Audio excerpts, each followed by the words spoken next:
This occurred a long time in the past. I have never enjoyed outdoor sleeping. It simply is not for me. The grime, the insects, the unpleasant nights in a cloth sack that inexplicably always feels like a stone by dawn. Regrettably, I have been on more such trips than I can recall, though never voluntarily. My father is one of those tough, nature-adoring individuals, and each summer during my childhood, he compelled me to go into the forest with his equally tough companions to separate from gadgets and bond with the wilderness. By my second year of high school, I was done with misery and quiet. I finally persuaded him to allow me to bring a companion, to make the entire ordeal slightly more tolerable. To my shock, he consented with little argument. So, I brought my school friend Charles. Now, you might assume bringing Charles would have made it more difficult, given he was a dedicated scout in his youth and genuinely adores outdoor trips. But Charles was understanding about it. He mocked me for disliking it, but he was not one of those "you are not a true male if you do not love the wild" types. Additionally, I reasoned if I had to endure, at least I would be enduring with someone who knew how to start a flame and erect a shelter without creating a total catastrophe. He was excited to come, partly because he loves camping, but also because during that period, he sought any reason to escape his family. Sadly, the excursion did not proceed as intended from the beginning. It transpired that one of my father's friends had aired with a reservation. Instead of a secluded, tranquil location far into the trees, we wound up at this terrible, overly commercialized site. I mean, indoor washrooms, paved paths, and even a play area for small children. It was not camping. It was essentially fancy backyard living or comfortable camping, I suppose. To state my father was displeased would be minimizing it. We did not even uncover the most awful part until several hours later. Directly adjacent to the campsite was a small fun fair. I am not kidding. A real fun fair with carnival booths, a large rotating wheel, and a few fast track rides. It is bizarre. Those two environments were never meant to mix. A fun fair and a campsite. Everyone was furious. My father and his friend complained about how this was not authentic camping, and Charles would not stop talking about it either. "This is not real camping," he repeated, as if I required the reminder. It began to be irritating because Charles kept making jests about my family as if we were unaware of what genuine camping was. Now, as much as I despise camping, I understand what it should resemble. So, I was becoming irritated that Charles was implying otherwise. I told him to stop, and he did. The whole scenario was terrible. We had driven for hours to the location. It was not as if we could simply reverse and depart. So, with no superior alternative, we made do. The adults moped for a while, but eventually began arranging the camp, and Charles, naturally, took charge as if it was his moment to excel. Within minutes, we had our shelter up, every cord fastened flawlessly, the waterproof cover secure, the entire structure pegged and taut as if from an instruction booklet. Even my father, who rarely offered praise unless someone was injured or passed out, nodded in acknowledgement, which bothered me somewhat. Charles and I were sharing a shelter, and once everything was prepared and the evening meal was finished, we slipped away briefly under the pretense of arranging our gear. The reality was Charles had brought a small metal tube and some cannabis in an old mint container. Nothing excessive, just enough to reduce tension. I should note that Charles and I were in that rebellious stage of life, where we enjoy creating problems and loitering in places we should not be. I no longer use cannabis, and part of me will always question if the sole reason I ever did was because I was attempting to be different and oppose convention. Regardless, the two of us crept into the trees and smoked, laughing to ourselves the whole time. I do not believe either of us were concerned about odor since we would likely be avoiding the adults. For the remainder of the night, we finished and returned to the shelter. After several hours of just relaxing and discussing other school friends, we both agreed we had far too much energy to rest. Charles had a very mischievous smile on his face, and I could only guess what he was considering. He proposed we go investigate the campsite and I was doubtful. That was until I understood he meant investigate the fun fair, which immediately caught my attention. He said it would likely be simple to reach the summit of one of those fast-track rides. Climbing things was an activity we enjoyed back then, and the idea of climbing a roller coaster was thrilling. So, after we were certain everyone was asleep, we made our move. It was very late by then, long past midnight. We took our torches and went to the barriers surrounding the park. It was not even difficult to scale. Just a small lift from Charles and we were inside. The place was dark, but there were security personnel making rounds, and periodically, we would hear the low sound of a small electric vehicle on its patrol. It felt like we were in some kind of stealth computer game, sneaking about and trying not to be discovered.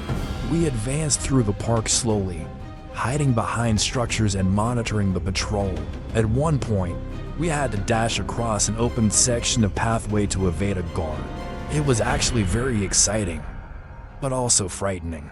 It is a difficult sensation to explain. Everything seemed like a game, but both of us understood the penalties would be severe if we were caught.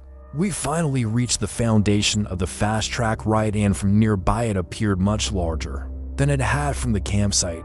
We saw the service steps running up next to the main climb and did not pause. The metal steps clinked quietly under our feet as we ascended one step at a time, attempting not to create too much sound. There were no handrails for a section of the climb, which was actually somewhat frightening. We finally got to the top and the vista was incredible.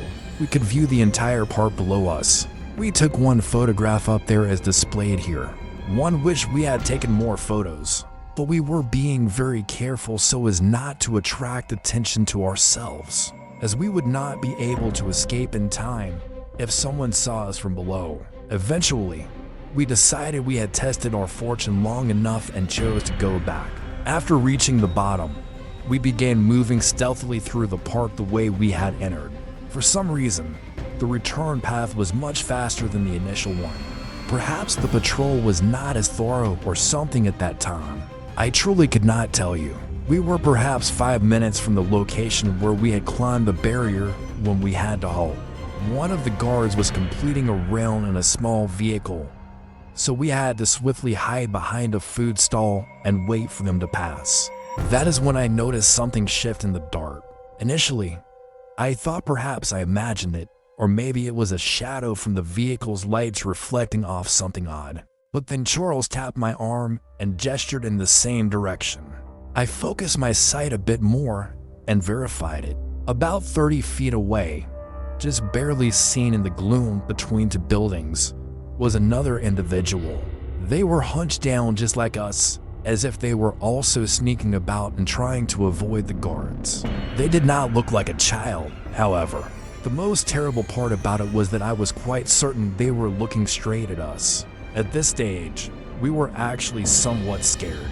Between the patrolling guards and now this, the circumstance was becoming a bit intense. As much as we desired to, we still could not move. The guards still had not passed yet. I kept my eyes fixed on the shape and they actually began moving. They hurried across a piece of open land and directly through the small pool of illumination coming from a nearby lamppost. For an instant, I saw him clearly. It was a man, as I suspected. He was wearing torn garments and had this very unnatural gait as if he was hurt or malformed. But none of that was as disturbing as the dark fluid spread across his face. It appeared to be blood. Charles witnessed it too, and the two of us shared a genuinely frightened look. Eventually, the man moved out of view.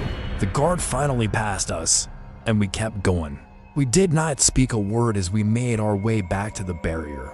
I kept glancing behind me every few moments, convinced we were being followed, but no one was there. We made it back to the barrier, climbed it the same way we entered, and dropped down on the opposite side. The difference was this time, we did not laugh about it. All I wanted was to be back within the safe limits of our shelter. I could tell Charles was thinking the same thing. By the time we made it back to our shelter, neither of us mentioned sleeping. We just lay there in our sleeping sacks trying to comprehend what we had witnessed. The The best explanation we could devise was that it was some homeless person doing who knows what.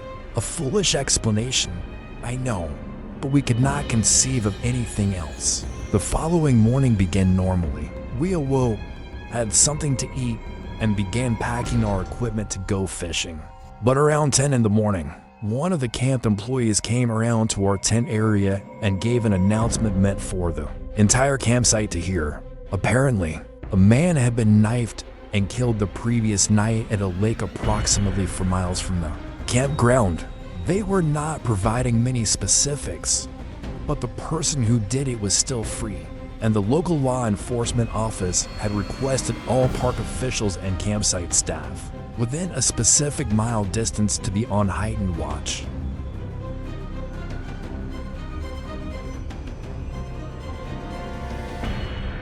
They described him as an unkempt white male in his late 30s, without a shirt, potentially bleeding, or with blood on his clothing. Then, they instructed us to pack our belongings and depart for our own security. Charles and I immediately linked the information. It must have been that man we had seen the previous night. We remained silent. We did not tell my father. We did not tell the park officials. And I still do not truly know why. I know I will receive much criticism for this, and I understand. But at that age, I was more concerned with avoiding problems than anything else. I still blame myself for not saying anything. My account could have resulted in the apprehension of a hazardous individual who may have proceeded to commit more offenses. I am still close with Charles. We attended the same university, finished together, and work in related professions. This event is something we seldom discuss. However, to be truthful, I believe Charles feels much more remorseful about not speaking up than I do. Errors and regret aside, though, I think it is incredible that my friend and I were only feet away from a fleeing killer. I do not like considering what might have occurred had we encountered each other that night. This took place in the autumn of 2016, right when that odd clown panic was all over the media. Individuals were posting eerie clown observations across the nation. Most were clearly tricks or people just attempting to gain notice. But as you are aware, there were a couple genuine incidents that were truly frightening. What occurred to me was one of them. I was 16, in my 3rd year of high school. I had just finished my last class, and after partying with all my friends, I boarded the 6th train going uptown. The train was largely vacant, which was somewhat unusual, but not unprecedented. I was not being very observant of my environment.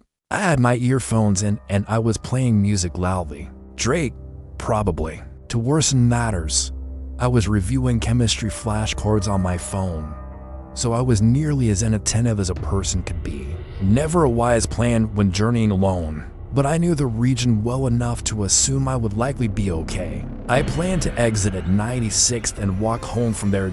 Nothing out of the ordinary, just a regular weekday. But things deteriorated very quickly.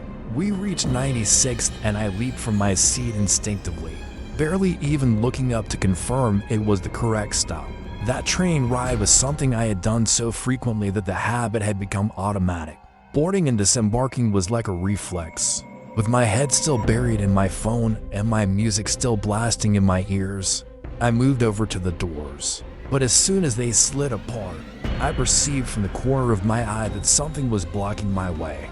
I looked up and realized some man had stepped directly into the doorway. Only it was not a regular person. It was a clown. He was wearing the complete costume, overly large rainbow trousers, a loose yellow shirt with red braces, huge red shoes, and this exaggerated white makeup smeared on his face. Red nose, blue eyebrows, the entire cartoon horror. The only thing absent was the hairpiece. I was literally immobilized in shock at the sight of him. Not only was I totally surprised, but until then, I had never been so near to something so strange. He did not say anything. He just stood there, not attempting to board the train, but clearly hindering me from getting off. I broke from my daze and realized I had a good 5 seconds before the doors would shut, so I had to act. I tried to move past him, but the exact moment I touched him, He bent down in one smooth motion as if trying to ensure we were eye to eye. Before he could seize or hold me, I dashed past him, and that is when he lunged forward in an attempt to grab me. I avoided him and kept running, and he began pursuing me. It was horrifying. There was no one else nearby, and I was being chased by a murderous clown. The 96th Street station is fairly quiet in the early afternoon, so I was essentially alone. I shot a look behind me and saw him following me. Only his running style was not normal. He was moving with this unsteady motion as if his limbs were uneven. But I was far more focused on what was now in his hand.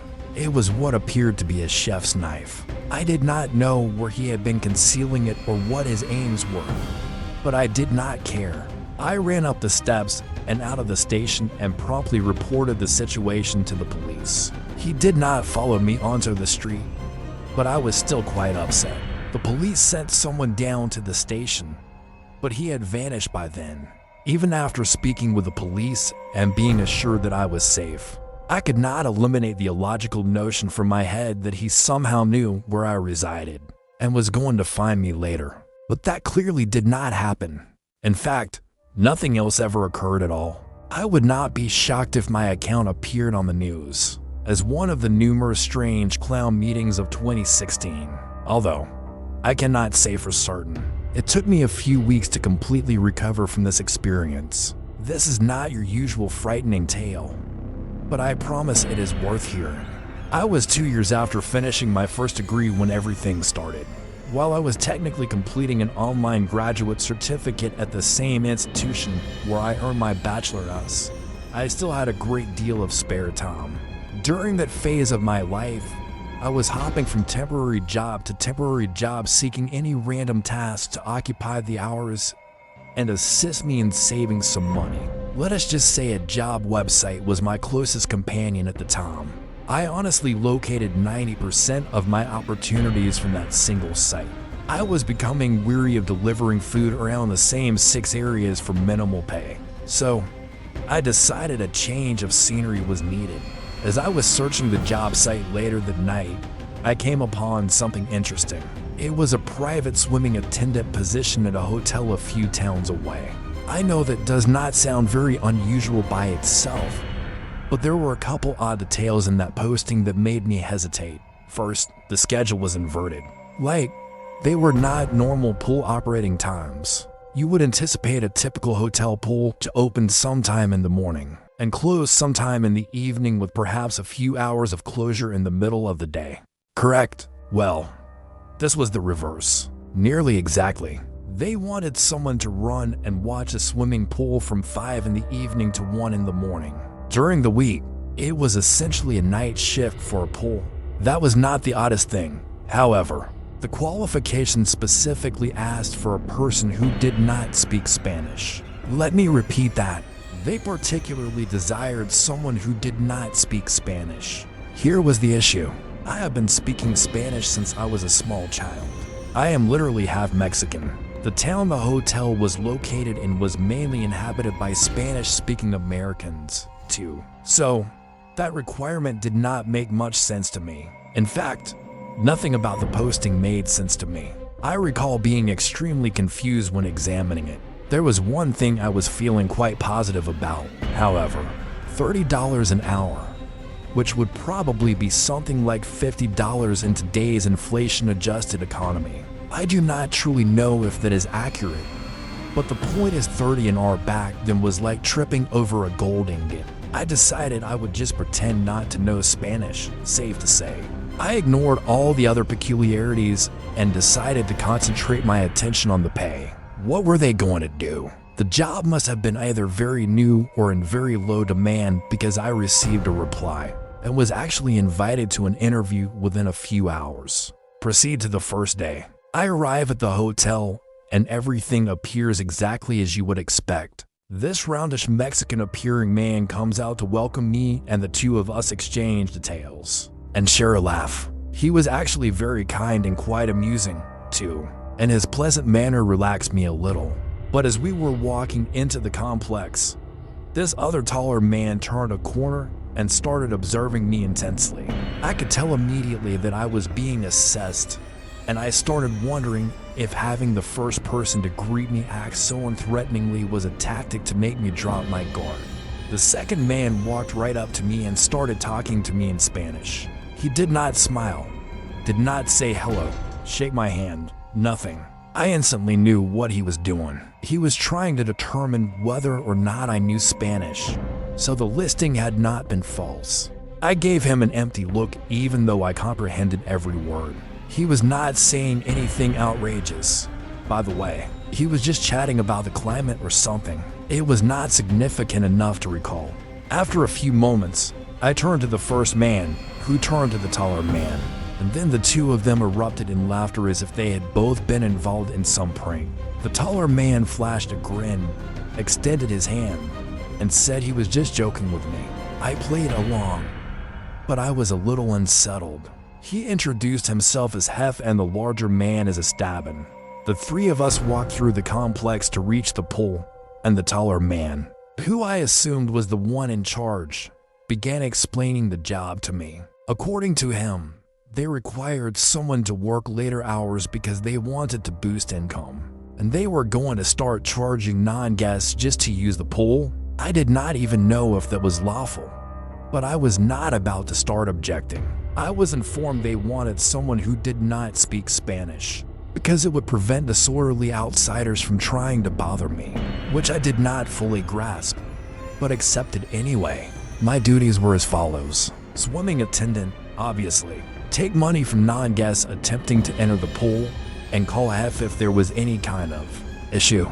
And there was one more thing. Hef told me that if anyone displayed a blue wristband, I was to allow them into what he termed the pool house, which was a large structure behind the lifeguard chair. I did not ask questions. The first week was very calm. The first few weeks, actually, many more people used the pool than I was anticipating. So I had my tasks. I collected money from outsiders and kept watch. No one displayed a wristband.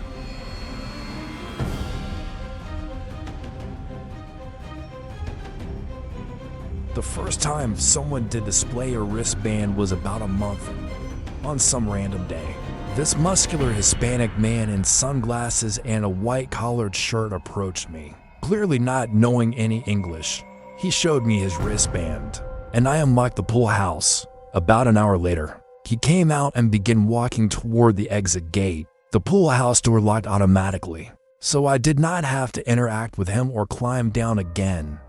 But I watched him leave. His backpack appeared considerably fuller than it had when he arrived. But other than that, everything was normal. Over the subsequent weeks, more and more people began displaying wristbands, and many of them began arriving together. More and more non-guests began using the pool, too, because I began gathering much more money than I ever had. At one point, I realized I was actually collecting an excessive amount of money. Like, people entering the pool would overpay me by a huge sum on a regular basis. I called Hef about it, and he told me not to be concerned, stating that people made errors all the time. I could tell he did not want to discuss it more than necessary because he ended the call while I was mid-sentence. Amidst all the suspicious occurrences, that brief, harmless phone conversation confirmed to me that I was involved in something beyond just supervising a swimming pool. Only after ending the call did the full seriousness of the situation strike me. My mind began quieting all the noise until there was a single thought I could not remove from my brain: financial crime. I did not know what to do. On one side, my instinct was telling me I was involved in something unlawful and should leave the place instantly. But on the other side, I had no safe method of confirming that suspicion and did not want to surrender $30 in or over nothing. So, I remained quiet and kept the job. After that moment, however, I began connecting everything. The pool house, or the building I had been told was a pool house, was clearly where the dubious activities occurred. Illegal betting, drug distribution, something more severe. Whatever it was happening directly behind me every single day, hidden from view by only a single locked door. Patrons of the pool began getting more friendly with me, particularly the wristband wearers. Strangers began learning my name, and I went from only collecting money to collecting gratuities, hand slaps, and greetings too. As people became more at ease with me, they began talking in front of me. I would catch fragments of their conversation in Spanish, and let us just say all my suspicions were confirmed. Admittedly, the added advantages made overlooking everything else much simpler. Plus, my hands were clean. I was being hired to perform a job, which was precisely what I was doing. Speaking of the job, I actually had to rescue a drowning child a few days later. It was not anything overly heroic, just a child who wandered too far into the deep end and clearly could not swim. But when I returned to the surface of the pool, everyone gave me a standing ovation. It was a very, very unique sensation. After that, he actually came down from wherever in the hotel he had been and thanked me personally for performing such a good job as a lifeguard. He said he owed me his life, which I did not understand until I realized the child I saved was actually his son.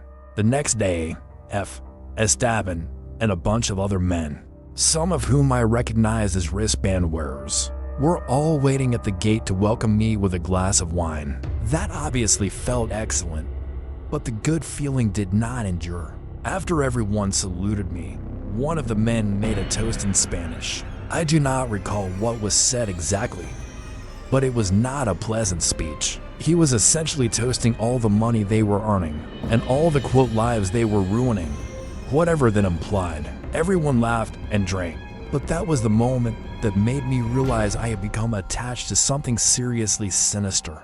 No quantity of money and tips should have justified me remaining at that hotel that long.